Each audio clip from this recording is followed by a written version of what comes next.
Hello Space Jockeys, Terry here, transmitting from our recombobulated game room located in the core of an artificial asteroid drifting in the outer rim. We're currently operating at reduced capacity, but we're still here.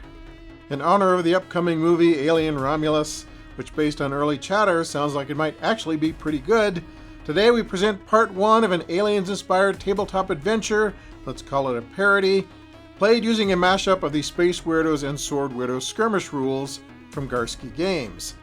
This is a homebrew scenario where a squad of Colonial Marines is trying to escape a Xeno-infested industrial complex before the critically damaged fusion reactor explodes and turns the entire site into a smoking crater.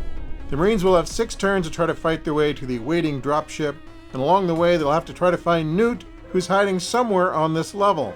She's one of those unidentified blips on the motion detector. The others are either facehuggers or full-grown xenomorphs. In this version of the story, Ripley is currently prepping the dropship for takeoff. She's the only pilot in the group, but Ripley will not lift off unless Newt is on board or confirmed dead. So the soldiers need to find Newt if they want to escape the planet. Here's today's squad of hard-bitten Colonial Marines. Again, these are loosely based on characters from Aliens, but we've taken a few creative liberties to kind of match up with the miniatures we had. The squad leader is Lieutenant Gorman, who has a heavy pistol, a power sword, a comms unit, and a grenade. His leader trait is Majestic, which means Marines in line of sight of him can use his willpower for willpower checks if they need to.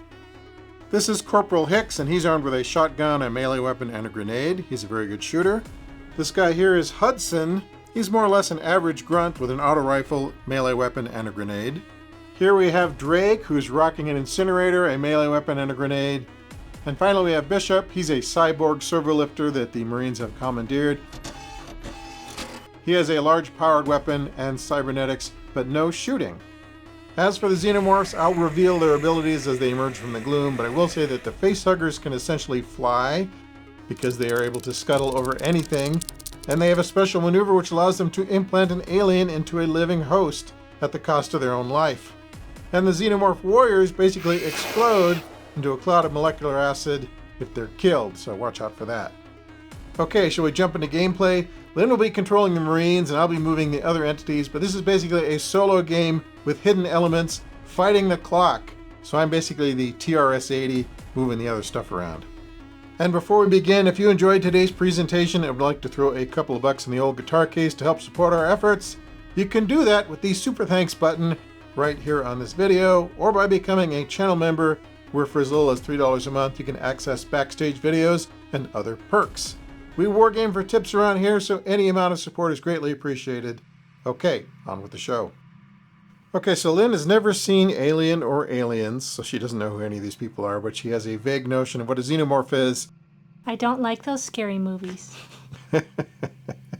And it's been a little while since we played Space Weirdos or Sword Weirdos, so we're going to try to refresh our understanding of the rules as we go. But there's some elements in this game, this is kind of a homebrew scenario, that aren't in the normal Space Weirdos or Sword Weirdos rules. And one thing I'll mention is that these here are blast doors, so you need to spend 2 actions to open them or close them. So you can open them, you can also close them if you need to. The aliens themselves can't open the blast doors, so that may be helpful. That could be very helpful. And the blips on the motion detector will kind of move slowly each turn, kind of at random. But once they get in line of sight of a Marine, then we reveal them, and we know what they are, and then they will act on their own turn as normal. So, you get to start as the Marines. So you guys are set up the way you wanted. Mm-hmm. So now you can pick a Marine and activate him. So basically each character gets 3 actions, and if they have a movement of 2, that means they can move up to 2 sticks worth of movement. So they can spend 1 action on 1 stick and 1 action on another stick. And use the other action to fight or shoot or do something like that. And interacting, like with a door or with a grenade or with the comms unit, like the commander has a comms unit, that takes 2 actions. Yeah, so pick a Marine. And that is Drake with the flamethrower. So Drake is going to move 2 sticks. Yeah, there's a blip right there. Yeah, you don't there's know a what blip it is. right there. I probably don't want him that close.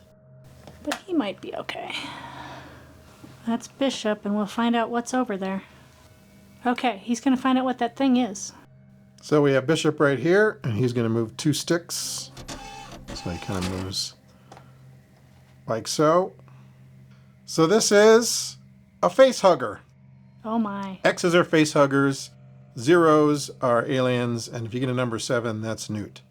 So since that's Bishop's 2 moves, and he's not in base to base, he can't attack that face hugger, but at least you know what it is.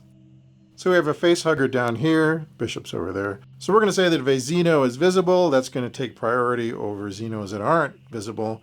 So we know that's a face hugger. He can essentially fly because he can skitter over anything. So the face hugger is not terribly interested in Bishop because Bishop's an android. So he's going to move 3 sticks over here. Overwatch. You can spend a command point to Overwatch, sure. So he just has to wait until it's kind of like right there. Okay. Is that what you want to do? Yep. Okay, so Drake is going to flame that face hugger as it runs up. Okay, Drake has a firepower of 2d8. Face hugger has a defense of 2d6. Okay. Okay, so Drake got a 12. Face hugger got a 7. Roll on the under fire table.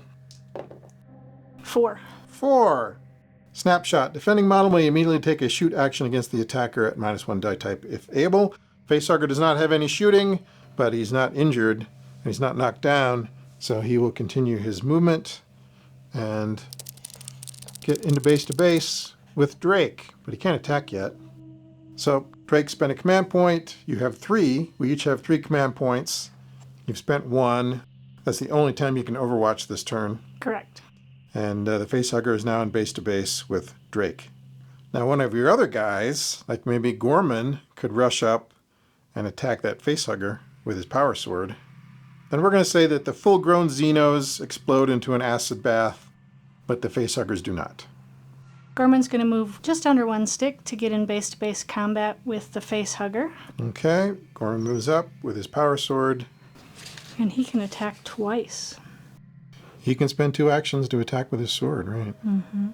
Now, here's the thing. We're kind of mashing up the Sword Widows and the Space Widows rules. So in the Sword Widows rules, every melee attack after the first rolls with -1 die type. Okay. However, you get a bonus for gang up. So the first attack with the sword will get +1 die type, and the second attack with the sword will just be normal because you get +1 for gang up, -1 for the second attack. So it'll be 2d12 for the first one. 2d12 with the power sword against the facehugger. And I get to reroll 1s. Oh, great. Okay, so it's a powered weapon, so you get to reroll that 1, which gives you a total of 17. The facehugger is defending with a 7, so that's double, so you roll on the under attack table and add 1. So that is a 7. A 7 is down. The facehugger is down. And I can attack once more, right? You can attack once more. Yeah, and the facehugger will be defending with -1 die type because he's down. So he'll be defending with 2d4s. Ooh, that's not very good. A 4. A 4. Don't you get to reroll 1s? Oh, yeah, I do. That's good. I like... Okay. 13 versus a 7, so not quite double, so you roll on the under attack table. 7. 7. Down, down. Down, so he's down and now staggered as well. 2 downs make a staggered, so the facehugger is down and staggered. Okay. Pick a guy to move. You want to roll the dice to find out which one moves? Oh, sure, we can roll at random. I'll just kind of start over here and work my way up. So 6, so it would be this that one over here. We're going to roll a d8. Okay, in that direction. It'll roll, yeah, it'll move basically 1 square kind of in this direction. So 3 is kind of like this. So it moves Okay. over there. All right, so the Marines get to activate somebody. So Drake has not moved yet, and since he's next to a down and staggered opponent, he's not really locked in base-to-base combat, so he could just move, Right. or he could try to stomp on it. That might be the wise thing. So he has a melee weapon? He does, and he can do 2 actions with it. All right. So he's going to get +1 because of gang up, because Gorman's there. And the facehugger is going to defend with 2d4. He would defend with less because he's down and staggered, but you can't go lower than 2d4. Okay, so he's attacking with 2d10. So it's 10. 10 versus, what's that, 7. So you roll on the melee attack table. 7. 7 is down. Okay, so here's where we are. The facehugger is already down, so a second down is staggered, and 2 staggers is out of action. So the facehugger is stomped. So Drake stomps on the facehugger and removes it from play. So you don't need to worry about that. Drake has 2 actions left. He could move. So Drake moves all the way over here, moving toward the blast door. So Drake and Bishop are moving toward the blast doors, and Gorman helped slice up a facehugger. So Team Xenomorph is down 1 facehugger. So one last chance to get embedded with a Xenomorph. Okay. Want to roll a die to see which one? Yeah, moves? we'll just kind of roll. So 1. That one there. Okay. So which way is it moving? Kind of this way. So sort of like that. Okay. So you have Hudson with an auto rifle and Hicks with a shotgun. And they both have melee weapons and grenades as well. Who are you moving? The one in front. Hicks. Just so he's out of the way. Hicks is moving to the blast door. And then 1 he's stick. going to open them. And then he's going to open the blast door. All right.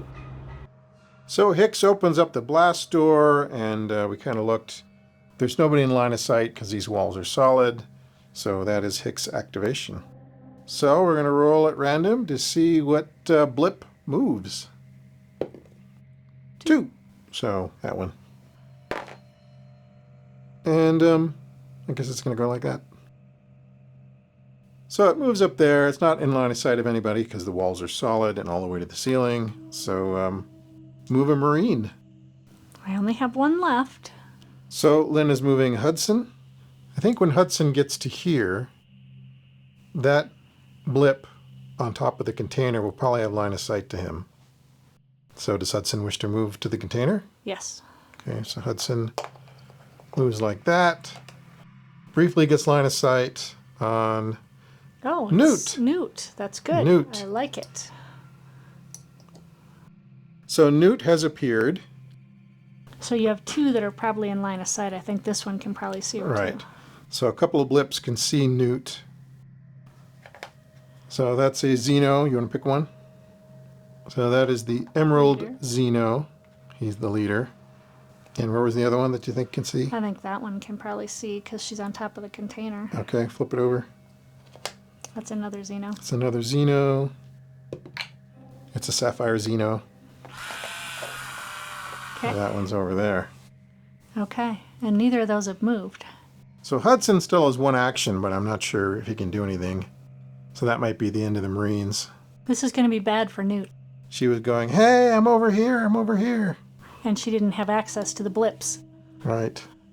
So the Emerald Alien will move 1 stick. And I guess attack Newt. Okay. So she doesn't have a hand-to-hand weapon, she just has an auto pistol. So the alien has claws, so he can make 2 claw attacks. The second one will be weaker. His might is 2d10, so it's going to be 2d10 and then 2d8. And Newt only has a defense of 2d6. Right. Because she's running around in a jacket. Here's the 2d10. 19. 19. That's bad for Newt. 8. I got an 8. It's still +1 on the under attack table. 5. That's breakaway. If able, the defending model may move 1 stick. This move may not bring it into contact with another enemy model. Oh, that's a good thing. So Newt can move 1 stick. Probably over here, right? Newt moves 1 stick.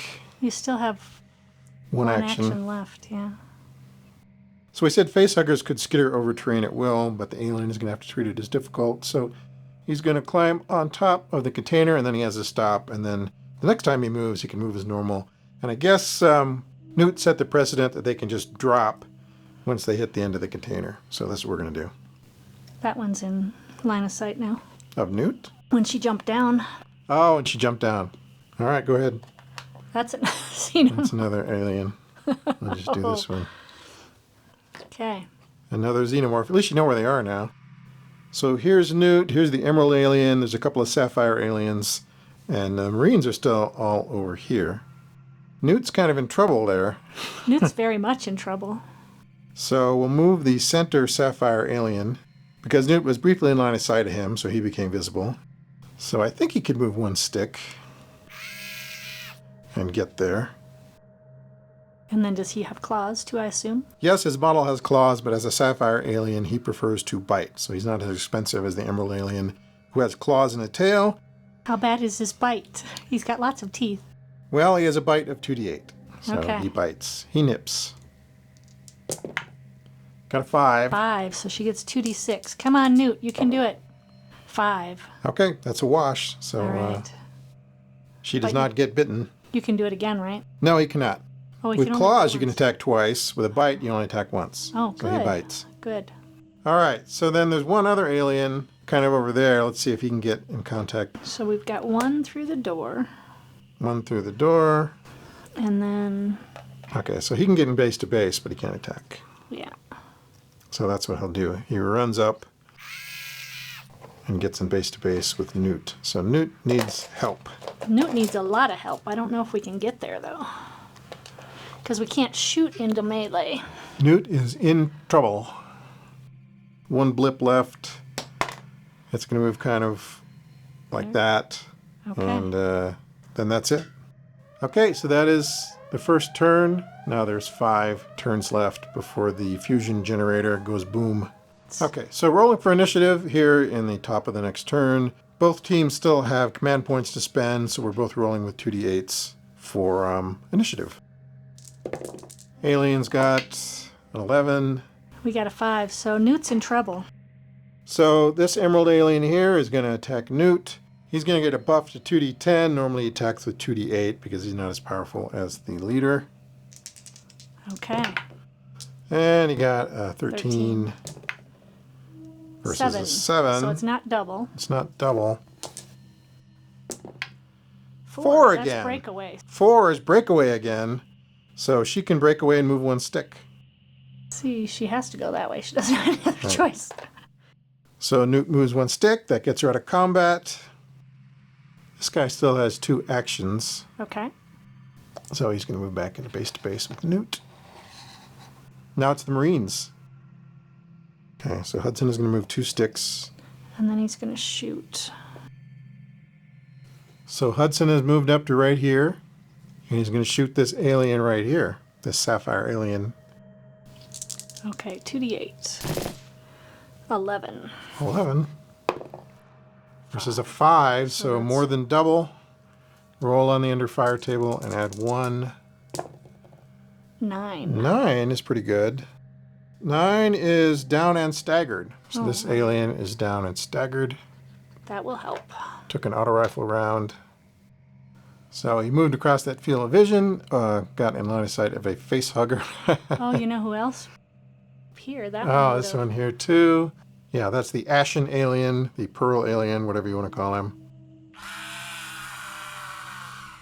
Okay, First. so let's see who activates. So we got 3 exposed aliens. 1, 2, 3 over there. So the facehugger is going to move. Okay. And he's going to try to attack Hudson.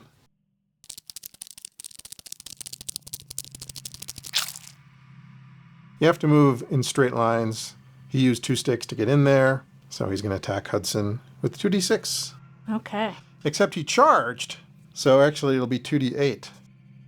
Hudson has a defense of 2d8. The facehuggers are attacking with 2d8. Facehugger got a 9.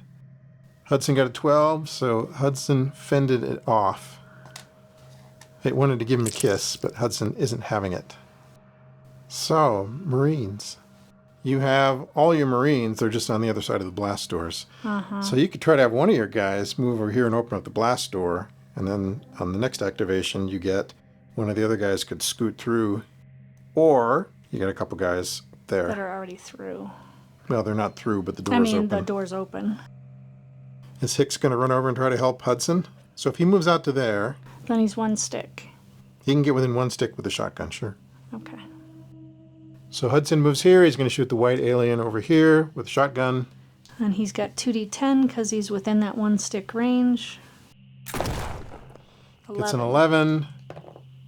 Alien gets a 9. So Hudson hit. Rolls on the under fire table. Adds 1. 7, 8. Staggered. He staggered that alien. He'll have to become unstaggered on his next activation before he can do anything. Okay, so now the aliens get to activate again. So it's that one or that one. 1, 2, 3, 4, 5, 6. 3. So this alien here is going to try to become unstaggered. Oh, didn't do it. He's going to try again. 11. 10, he didn't do it. He's going to try again. And he was not able to become unstaggered. It was a mighty. That's a bonus. It was a mighty staggering from the shotgun pellets, so he's still staggered. Now the Marines get to go. That's the breather you needed. It is. So Newt is going to spend 2 actions to break away and move over here, right? Yep, behind the wall. So. Behind the wall. Okay. And now you have 1 more action left. So she could move 1 more stick to get She further could move away. 1 more stick. I think she's going to do that. Help, help, help. She's running away from the dropship. But she's running toward all the Marines. And she's running away from all those aliens because there's 3 of them up there. Right. And she is running away from the aliens. So we have 1 alien here who's staggered. But he didn't activate yet, did he? Nope. And neither did that one. And neither did that one. I think we forgot about this guy before, but let's go ahead and roll. 1, 2, 3, 4, 5, 6. 1. So this guy here is going to try to become unstaggered. It's going to roll 2d8 versus 2d6 for the universe. 10. Okay, so he becomes unstaggered. He stands up. He's got 1 more action. And let's see, I think he'll probably move kind of toward That melee. Hudson. You can almost get there. Not but quite get there, but he's going to move that way. Say hello to Hudson over here. Hi, guy. Who's left on the Marines' turn? You have Drake over here. You got Gorman and Hicks activated, right? Okay. Mm-hmm. And you got Bishop.